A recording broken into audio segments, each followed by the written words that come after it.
Kandidati i AK-s për kryetar të PE-s Ali Berisha, i cili synon rikthimin në qeverisjen lokale, ka kritikuar udhëheqjen aktuale për, siç tha, menaxhim të dobët. Berisha tha se qyteti po përballet me shuarjen e bizneseve dhe largimin e qytetarëve. Në Suareg, Bali Muharremaj, fushatën elektorale e vazhdoi me një aktivitet sportiv me persona me aftësi të kufizuara. Në Prishtinë, kandidati për kryetar Bek Berisha ka shprehur mbështetje për grupin e asamblistëve të partisë së tij, duke kërkuar votën e qytetarëve për ta. Në Deçan, Bashkim Ramosaj ka kërkuar mbështetje në diasporës me fillimin e procesit të votimit jashtë vendit, ndërsa në Prizren Besnik Krasniqi ka kritikuar punimet e papërfunduara në shkollën Nazim Kukullari Budakov, duke akuzuar qeverisjen lokale për mungesë përgjegjësie.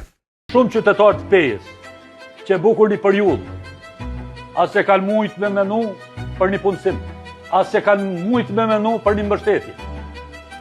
Shumë qytetarë të kësaj komune as e kanë menu, as e kanë konkuru për ndonjë granda apo subvencion, sepse e kanë ditë. E kanë ditë që është e pamundshme. Ne duhet ta kthejmë shpresën e njerëzve. Duhet ta kthejmë shpresën e njerëzve në këtë qytet, se edhe në këtë qytet ka ardhmëri. Ky objekt është përru nga shoqërutaj para rreth 10 ditëve, është financuar nga Bashkimi Evropian në tërësi, është përru për një fushatë denigruese, jo njerëzore, jo humane. Nuk ka rrym fare të lidhur në objekt. Edhe banjat janë pa përfundume, për këtë arsye më kanë njoftuar personeli i shkollës me ardhmë i marrë fëmijët e mi me çu në banjën në shtëpi sepse nuk kanë ku me dalë.